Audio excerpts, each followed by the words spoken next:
नमस्कार। गुलदस्ता से आज हम आपके लिए लेकर आए हैं शरत चंद्र चट्टोपाध्याय की कहानी महेश।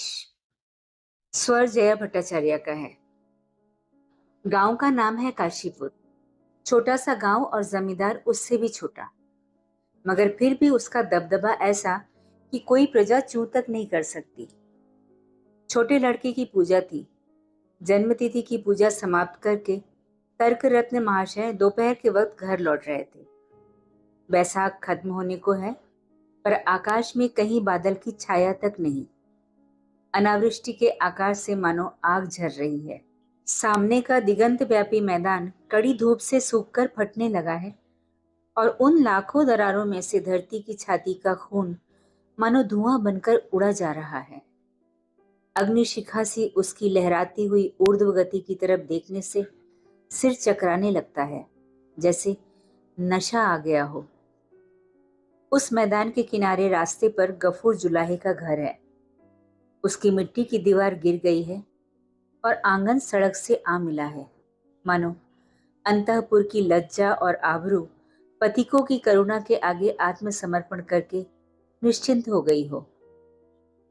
सड़क के किनारे एक पेड़ की छाया में खड़े होकर तर्क रत्न ने पुकारा, ओरे ओ गफूर, घर में है क्या?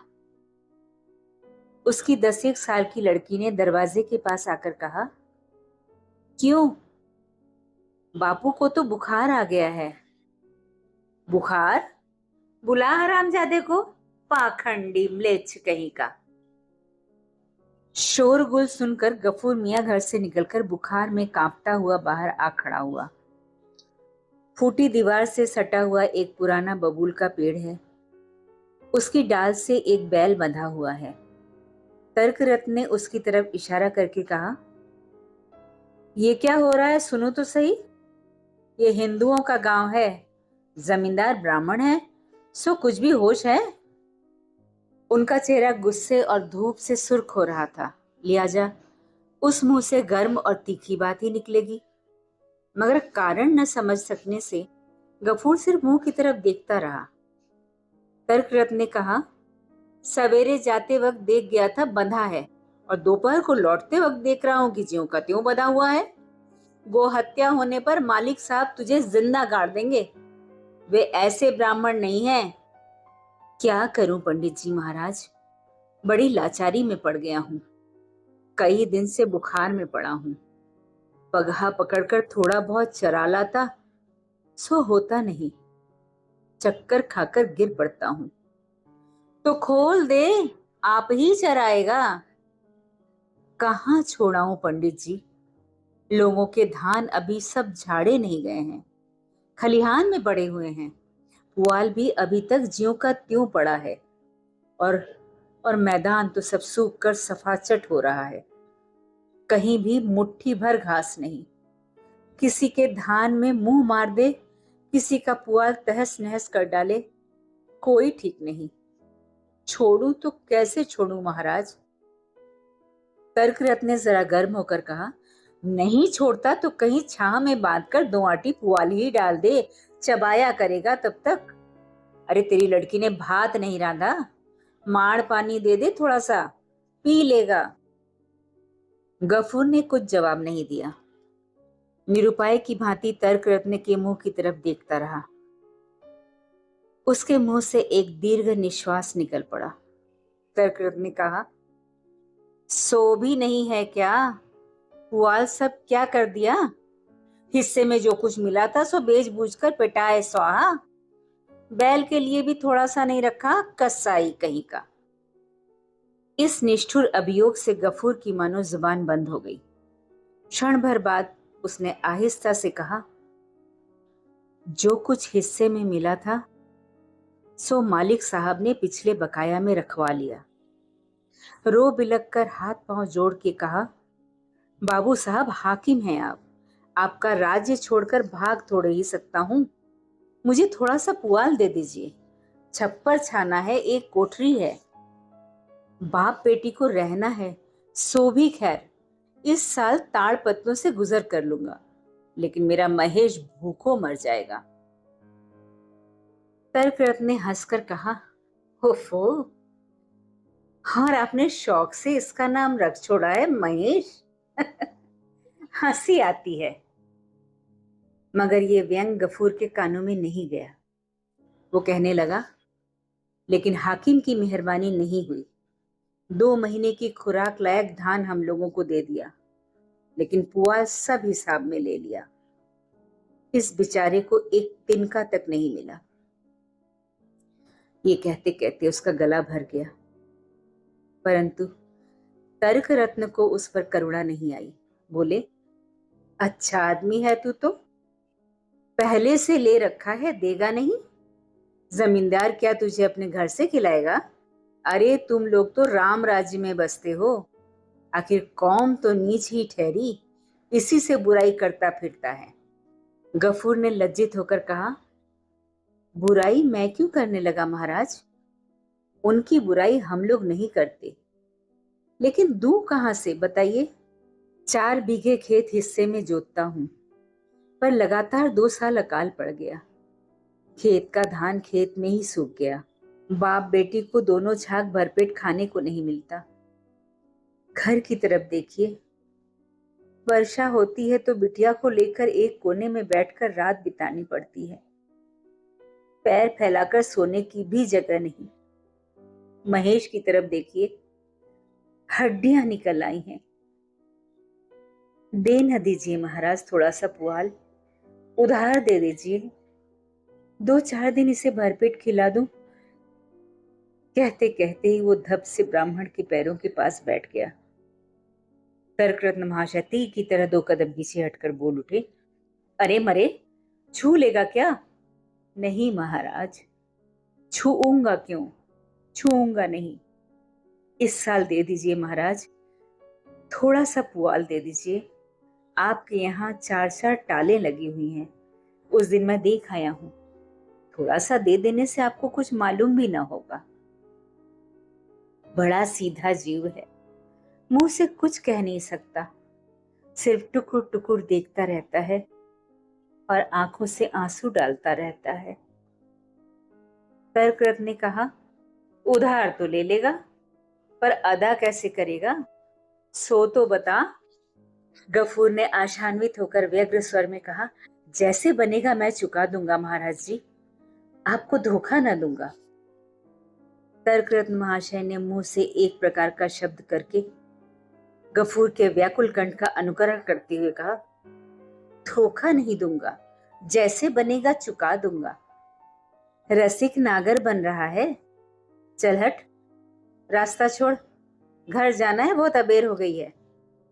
इतना कहकर मुस्कुराते हुए कदम बढ़ाया ही था कि अचानक डर से पीछे हटते हुए गुस्से में आकर कहने लगे, अरे अरे, मर सींग हिलाकर मारने आ रहा है, सींग मारेगा? गफूर उठकर खड़ा हो गया। पंडित जी के हाथ में फल फूल और भीगे चावलों की पोटली थी। उसे दिखाते हुए गफूर ने कहा, गंध मिल गई है न इसे, इसी से कुछ खाने को मांगता है। खाने को मांगता है? ठीक, जैसा खुद गंवार है वैसा ही बैल।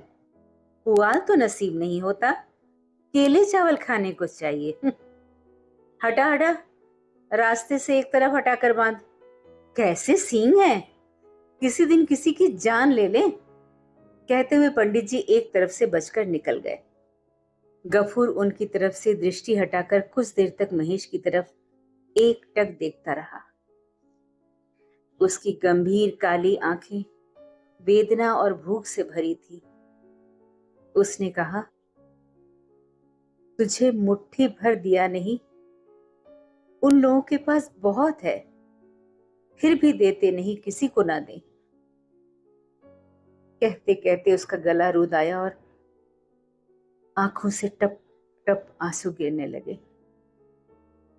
महेश के पास आकर चुपचाप उसके गले पर, माथे और पीठ पर हाथ फेरता हुआ चुपके से कहने लगा, महेश, तू मेरा लड़का है, तू हम लोगों को 8 साल तक खिलाता पिलाता रहा है, बूढ़ा हो गया है, तुझे मैं भरपेट खिला भी नहीं सकता। लेकिन तू तो जानता है ना कि तुझे मैं कितना चाहता हूं। महेश ने इसके उत्तर में सिर्फ गर्दन बढ़ाकर आराम से आंखें मीच ली। गफूर अपने आंसू महेश की पीठ पर पोंछता हुआ उसी तरह अस्फुट स्वर में कहने लगा, जमींदार ने तेरे मुंह का कौर छीन लिया।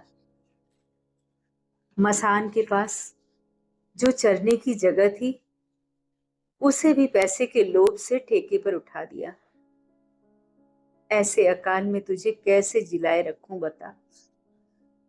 छोड़ देने से दूसरों की टाल पर मुंह मारेगा, लोगों के केले के पेड़ तोड़कर खा जाएगा। तेरे लिए अब मैं क्या करूं?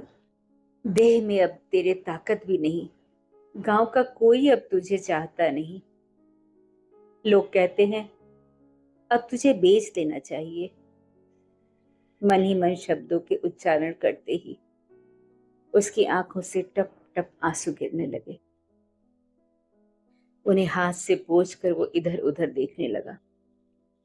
फिर फूटे घर के छप्पर से थोड़ा सा पुराना मैला पुआल खींच लाया और उसे महेश के सामने रखकर धीरे से कहने लगा, ले जल्दी से थोड़ा बहुत खा ले, देर होने से फिर। बापू। क्यों बिटिया, आओ भात खा जाओ, कहती हुई अमीना घर से निकलकर दरवाजे पर आ खड़ी हुई। क्षण भर देखकर उसने कहा, महेश को फिर छप्पर का पुआल खिला रहे हो बापू? ठीक इसी बात का उसे डर था। लज्जित होकर बोला, सड़ा सड़ाया पुआल है बिटिया, अपने आप झरझर के गिर रहा था। मैं जो भीतर से सुन रही थी बापू, तुम खींच के निकाल रहे थे। नहीं बिटिया, ठीक खींच के नहीं निकाला, लेकिन दीवार जो गिर जाएगी बापू। गफूर चुप रहा। सिर्फ एक कोठरी के और सब टूट फूट गया है, और इस तरह करने से अगली बरसात में वो भी नहीं टिक सकती। इस तरह और कितने दिन कट सकते हैं? लड़की ने कहा, हाथ पांव धोकर खा जाओ बापू, मैं परोस चुकी हूं। गफूर ने कहा, मांड तो जरा दे दे बिटिया, महेश को पिला पुलू कर निर्चू होकर खाने बैठूंगा। माड़ तो आज नहीं रहा बापू, हणिया में ही रह गया। नहीं है? अच्छा। गफूर चुप ही रहा। ऐसे कष्ट के दिनों में जरा भी कोई चीज बिगाड़ी नहीं जा सकती, इस बात को 10 साल की लड़की भी समझ गई है। हाथ पांव धोकर वो कोठरी के भीतर जाकर खड़ा हो गया। एक पीतल की थाली में पिता के लिए दाल भात परोसकर बेटी अपने लिए एक मिट्टी की थाली में दाल भात लिए बैठी है। देखकर गफूर ने धीरे से कहा, अमीना, मुझे तो फिर आज जाड़ा मालूम हो रहा है। बिटिया, बुखार में खाना क्या ठीक होगा? अमीना ने उद्विग्न चेहरे से कहा, मगर तब तो तुमने कहा था कि बड़ी भूख लगी है। तब शायद बुखार नहीं था बेटी। तो उठा के रख दूं, शाम को खा लोगे? गफूर ने सिर हिलाकर कहा, मगर ठंडा भात खाने से तबीयत और भी खराब हो जाएगी अमीना। अमीना ने कहा, तो फिर? गफूर ने न जाने क्या सोच विचार कर सहसा इस समस्या की मीमांसा कर डाली। बोला, एक काम करो ना बेटी, न हो तो महेश को खिला दो। रात को फिर मेरे लिए मुट्ठी भर नहीं बना सकोगी अमीना? उत्तर में अमीना मुंह उठाकर क्षण भर चुपचाप पिता के मुंह की ओर देखती रही। फिर सिर झुकाकर धीरे से बोली, हाँ बना लूंगी बापू। गफूर का चेहरा सुर्ख हो उठा। बाप और बेटी में ये जो थोड़ा सा मायाचारी का अभिनय हो गया, उसे इन दो प्राणियों के सिवा शायद और भी एक जन ने अंतरिक्ष में रहकर देख लिया। 5-7 दिन बाद एक दिन बीमार गफूर चिंतित चेहरे से अपने आंगन में बैठा था। उसका महेश कल से अभी तक लौटा ही नहीं। खुद वो कमजोर है, इसलिए अमीना उसे सवेरे से चारों तरफ ढूंढती फिर रही है। दिन छिपने से पहले उसने पास आकर कहा, सुना है बापू, मानिक बापू ने महेश को थाने में भिजवा दिया है। गफूर ने कहा, चल पगली। हाँ बापू, सच। उनके नौकर ने मुझसे कहा कि अपने बाप से जाके कह दे दरियापुर के मवेशी खाने में ढूंढे जाकर। क्या किया था उसने? उनके बगीचे में घुसकर उसने पेड़ पौधे बर्बाद कर दिए हैं। गफूर सन्न होकर बैठा रहा। महेश के संबंध में उसने अनेक प्रकार की दुर्घटनाओं की कल्पना की थी, पर ऐसी आशंका उसे नहीं थी। वो जैसा निरीह है वैसा ही गरीब, लिहाजा कोई पड़ोसी उसे उतनी बड़ी सजा दे सकता है, इस बात का डर उसे नहीं था।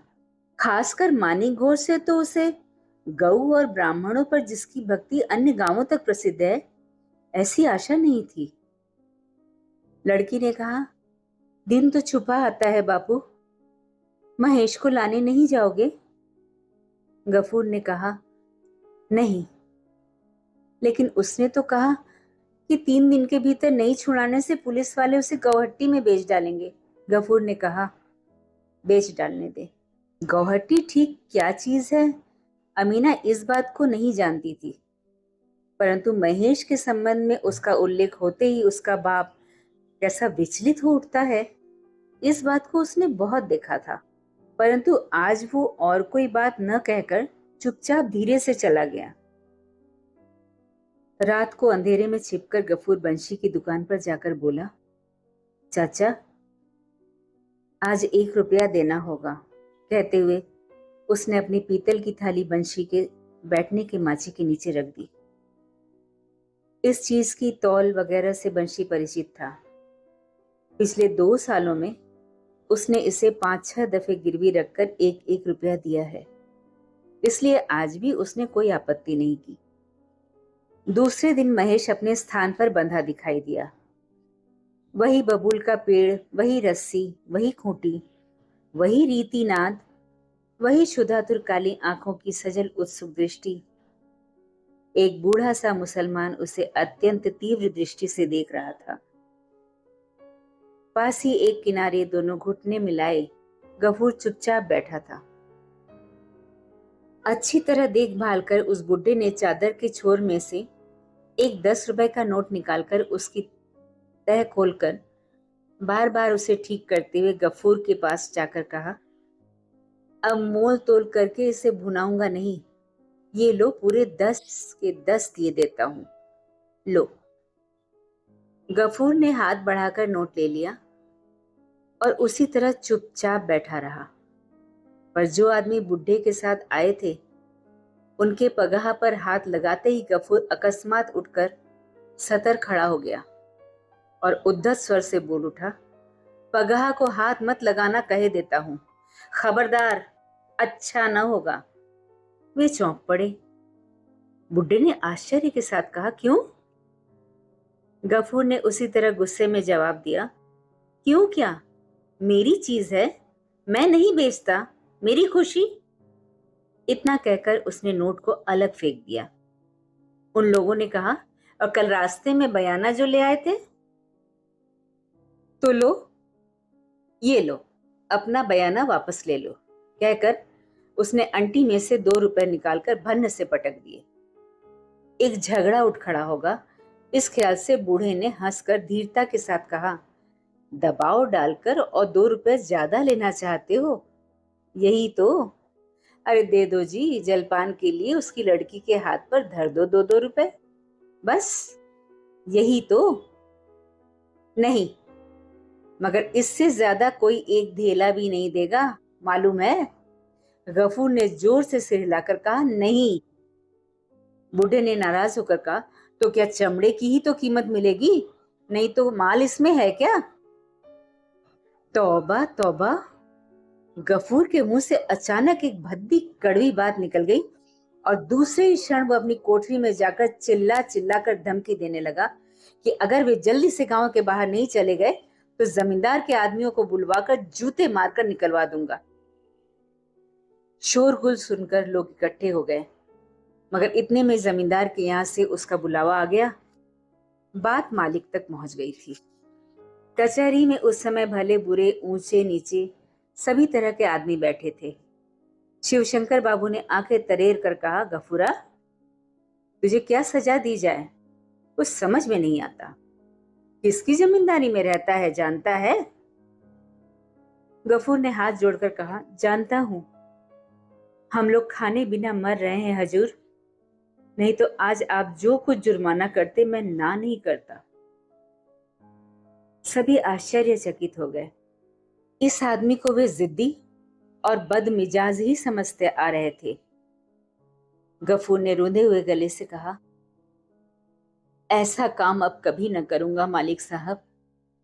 इतना कहकर उसने खुद ही दोनों हाथों से अपना कान पकड़ा और आंगन में एक तरफ से नाक रगड़कर वो खड़ा हो गया।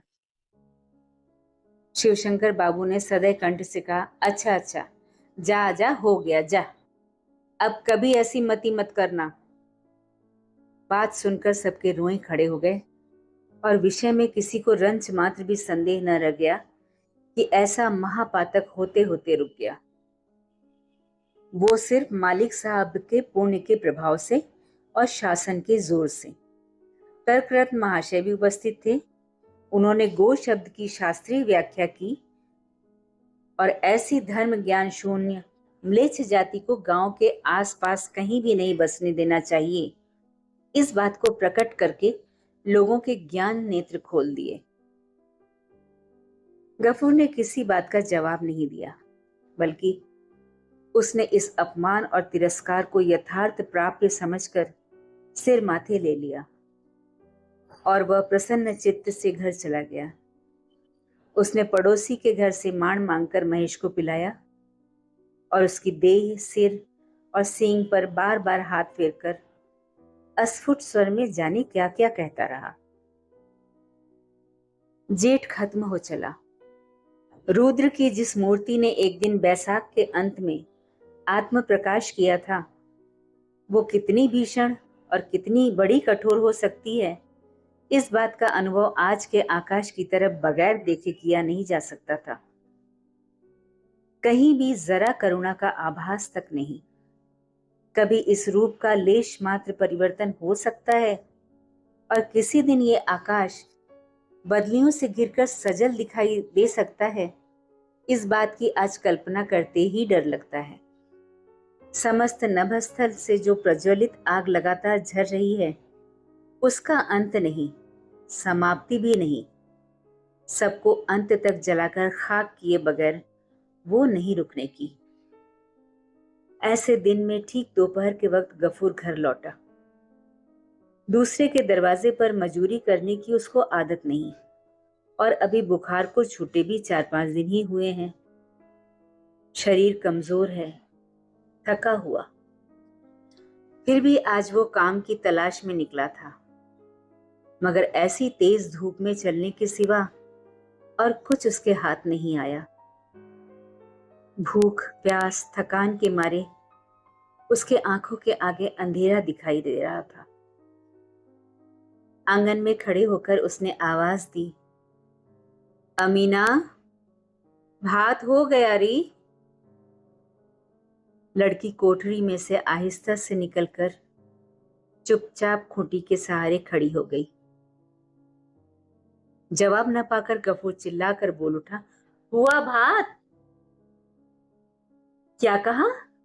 नहीं हुआ? क्यों नहीं हुआ बता? चावल नहीं है बापू।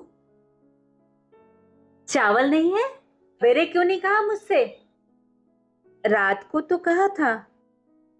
गफूर ने मुंह बनाकर उसके स्वर की नकल करते हुए कहा, रात को तो कहा था। अरे रात को कहने से किसी को याद रहती है? कर्कश कंठ से उसका क्रोध दूना बढ़ गया। वो चेहरे को अधिकतर विकृत करके कहने लगा, चावल रहेगा कहां से? रोगी बाप खाए चाहे ना खाए, धींगड़ी लड़की को 4-4, 5-5 दफे गटकने को चाहिए। आज से चावल मैं ताले में बंद करके रखूंगा। ला, एक लोटा पानी दे, मारे प्यास की छाती फटी जाती है। कह दे पानी भी नहीं है। अमीना उसी तरह सिर झुकाए खड़ी रही। कुछ देर बाद गफूर जब समझ गया कि घर में पीने का पानी तक नहीं, तब तो वो अपने आप को संभाल न सका। उसने चट से पास जाकर उसके गाल पर तड़ से एक तमाचा जड़ दिया और कहा, कलमुही, हरामजादी, दिन भर तू किया क्या करती है? इतने लोग मरते हैं, तू क्यों नहीं मरती?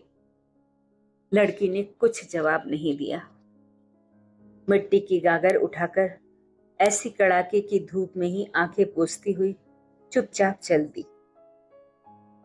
मगर उसके आंख से ओझल होते ही गफूर की छाती में शूल सा चुभने लगा। बगैर मां की इस लड़की को उसने किस तरह पाल पोस कर बड़ा किया है, सो वही जानता है। वो सोचने लगा, उसकी इस स्नेहमयी कार्यपरायण शांत लड़की का कोई दोष नहीं। खेत का जो थोड़ा सा अनाज था, उसके निबट जाने के बाद से उसे दोनों वक्त भरपेट खाने को भी नहीं मिलता। किसी दिन एक छाक खाकर रह जाती है और किसी दिन वो भी नसीब नहीं होता। दिन में 4-4, 5-5 दफे खाने की बात जितनी असंभव है, उतनी ही झूठ। और घर में पानी न रहने का कारण भी उससे छिपा न था। गांव में जो 2-3 तालाब हैं, वे बिल्कुल सूख गए हैं। शिवचरण बाबू के पिछवाड़े की पोखर में जो थोड़ा बहुत पानी है भी, सो सबको मिलता नहीं।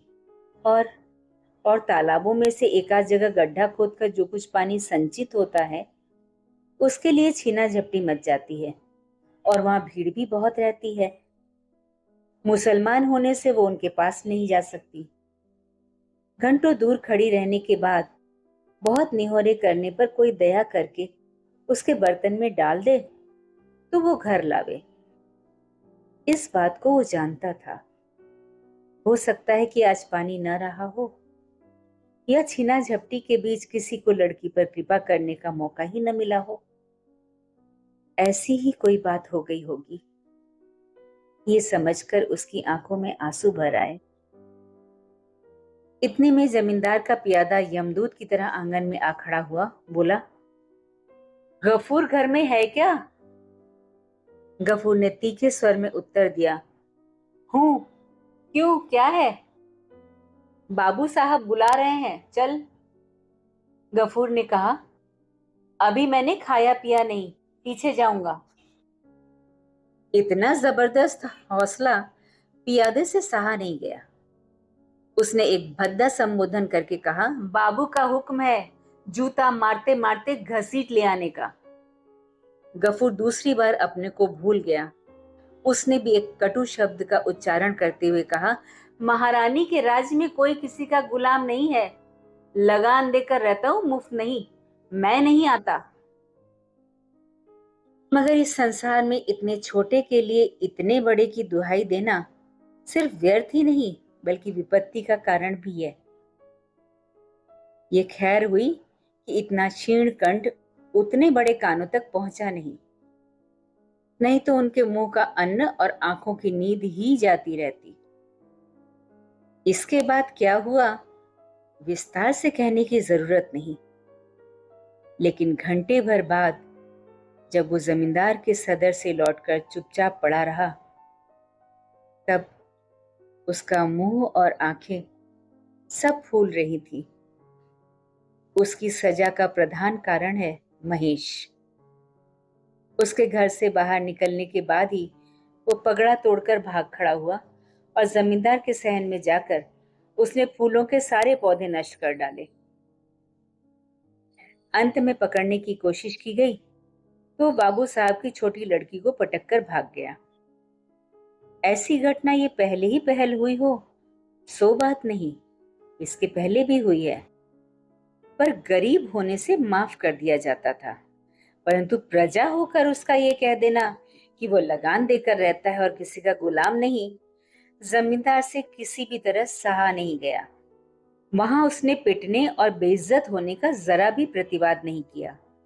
सब कुछ मुंह बंद करके सह लिया और घर आकर भी उसी तरह मुंह बंद करके पड़ा रहा। भूख प्यास की बात उसे याद नहीं रही। लेकिन छाती के भीतर मानो आग सी जलने लगी। इस तरह कितनी देर बीत गई उसे कुछ होश नहीं, परंतु आंगन से सहसा अपनी लड़की का आर्त कंठ कान में पड़ते हुए तड़ाक से उठकर खड़ा हो गया और लपका। बाहर जाकर देखता क्या है, अमीना जमीन पर पड़ी है। उसकी फूटी गागर से पानी झर रहा है और महेश मिट्टी पर मुंह लगाए मानो मरुभूमि की तरह पानी सोख सोख कर पी रहा है। आंखों के पलक नहीं गिरे। गफूर का होश हवास जाता रहा। मरम्मत के लिए कल वो अपने हल का सिरा खोल रहा था, उसी को दोनों हाथों से उठाकर उसने महेश के झुके हुए माथे पर जोर से दे मारा। एक बार, सिर्फ एक बार महेश ने मुंह उठाने की कोशिश की। उसके बाद उसका भूखा प्यासा कमजोर शरीर जमीन पर लुढ़क पड़ा।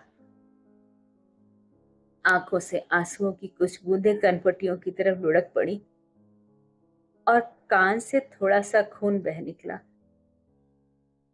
2-3 बार सारा शरीर थर थर कर कांप उठा। फिर सामने और पीछे के पैर जहां तक तन सकते थे तन्ना कर महेश ने अंतिम सांस छोड़ दी।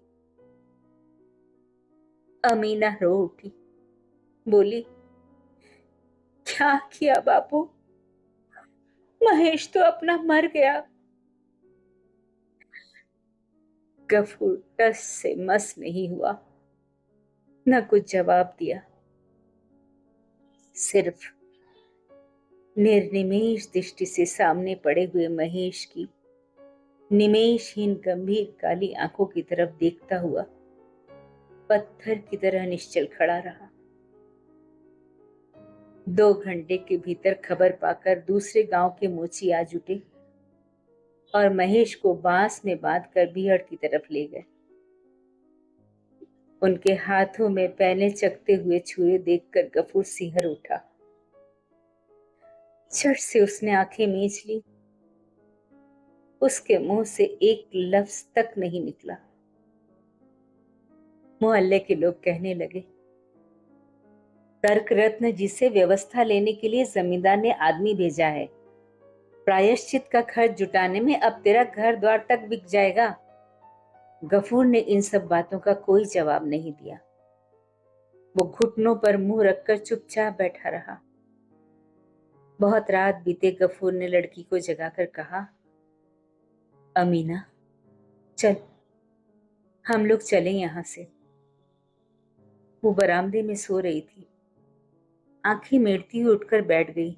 बोली, कहाँ बापू? गफूर ने कहा, फुलवाड़ी की जूट मिल में काम करने। लड़की आश्चर्य में पड़ गई और बाप का मुंह ताकने लगी। इसके पहले बड़े से बड़े दुख में भी उसका बाप जूट मिल में काम करने को राजी न हुआ था। कह दिया करता था, वहां धर्म नहीं रहता, लड़कियों की इज्जत आबरू नहीं रहती इत्यादि। गफूर ने कहा, अब देरी मत कर बिटिया, बहुत दूर पैदल चलना है।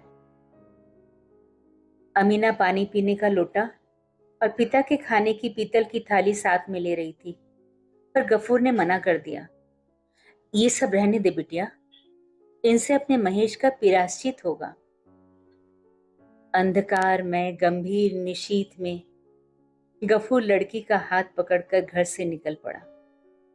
गांव में उसका कोई आत्मीय नहीं था, लिहाजा किसी से कुछ कहने सुनने की जरूरत नहीं थी। आंगन पार होकर रास्ते के किनारे उस बबूल के पेड़ के नीचे पहुंचते ही वो ठिठक कर खड़ा हो गया और फूट फूट कर रोने लगा। तारों से जड़े हुए काले आसमान की तरफ मुंह उठाकर वो कहने लगा, अल्लाह, मेरा महेश प्यासा मर गया। उसके चरने खाने तक को किसी ने जमीन नहीं दी। मुझे जितनी चाहे सजा दे लो, मगर जिसने तुम्हारी दी हुई घास और तुम्हारा दिया हुआ प्यास का पानी उसे पीने नहीं दिया, उसका कसूर तुम कभी माफ मत करना, कभी माफ मत करना।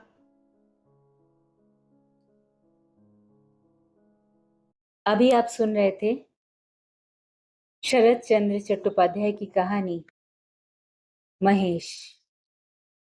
वाचिका थी जया भट्टाचार्य।